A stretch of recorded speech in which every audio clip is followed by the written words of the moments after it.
ಇನ್ನು Karnataka cricket association ರಣಕಣ ರಂಗೇರ್ತಾ ಇದೆ. ಪ್ರತಿಷ್ಠಿತ ಕೆಎಸ್ಸಿಎ ಅಧ್ಯಕ್ಷೀಯ ಚುನಾವಣೆಗೆ ನಾಮಪತ್ರ ಸಲ್ಲಿಕೆಯಾಗಿದೆ. ಕರ್ನಾಟಕ ಸ್ಟೇಟ್ ಕ್ರಿಕೆಟ್ ಅಸೋಸಿಯೇಷನ್ ಅಧ್ಯಕ್ಷೀಯ ಚುನಾವಣೆಗೆ ನಾಮಪತ್ರ ಸಲ್ಲಿಕೆಯಾಗಿದೆ. ಮಾಜಿ ಕ್ರಿಕೆಟಿಗ ವೆಂಕಟೇಶ್ ಪ್ರಸಾದ್ ನಾಮಪತ್ರ ಸಲ್ಲಿಕೆ ಮಾಡಿದ್ದಾರೆ. ದೃಶ್ಯಾವಳಿಯಲ್ಲಿ ಕೂಡ ಗಮನಿಸ್ತಾ ಇದ್ದೀರಾ. ಖ್ಯಾತ ಕ್ರಿಕೆಟಿಗ ಕೂಡ ಆಗಿದ್ದಾರೆ ಇವರು. ಇನ್ನು ಅಧ್ಯಕ್ಷ ಸ್ಥಾನದ ಚುನಾವಣೆಗೆ ವೆಂಕಟೇಶ್ ಪ್ರಸಾದ್ ಈಗ ನಾಮಿನೇಷನ್ ಮಾಡಿದ್ದಾರೆ.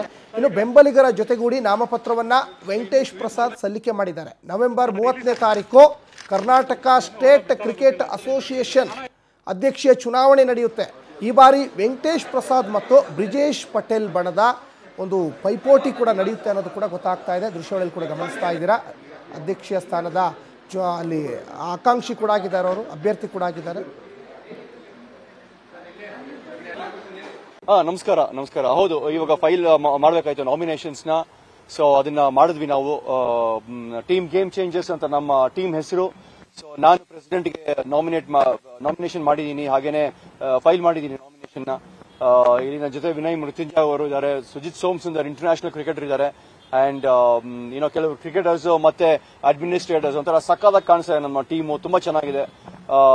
And we are here to bring a change. ಸದ್ಯಕ್ಕೆ ಲಾಸ್ಟ್ 3 years ಅಂತೂ ಯಾವ ಕ್ರಿಕೆಟ್ ಕೆಟ್ಟು ಕುಲುಗೆಟ್ಟು ಹೋಗಿದೆ ಅಂತ ಹೇಳಿದ್ರೆ ತಪ್ಪಾಗೋದಿಲ್ಲ. ಸೊ ಅದನ್ನ ನಾವು ರಿವೈವ್ ಮಾಡೋಣ. ಮತ್ತೆ ನಮ್ಮ ಗ್ಲೋರಿ ಏನಿತ್ತು ಚಿನ್ನಸ್ವಾಮಿ ಸ್ಟೇಡಿಯಂ ಅಂತ ಯಾವ ತರ ಜನ ಮಾತಾಡ್ತಾ ಇದ್ರು ಇಡೀ ಭಾರತದಲ್ಲಿ ಅಥವಾ ವಿಶ್ವದಲ್ಲಿ ಅಂತ ಹೇಳಿದ್ರೆ ತಪ್ಪಾಗೋದಿಲ್ಲ. ಆ ಒಂದು ಗ್ಲೋರಿ ಏನಿತ್ತು ಅದು ಇವಾಗ ಇಲ್ಲವೇ ಇಲ್ಲ. ನಾವು ಕ್ರಿಕೆಟ್ ಬಗ್ಗೆ ಹೇಳಬೇಕು ಅಂತಂದ್ರೆ ಕ್ರಿಕೆಟ್ ತುಂಬಾನೇ ಹಿಂದೆ ಹೊರಟೋಗಿದೆ. It's taken a back seat.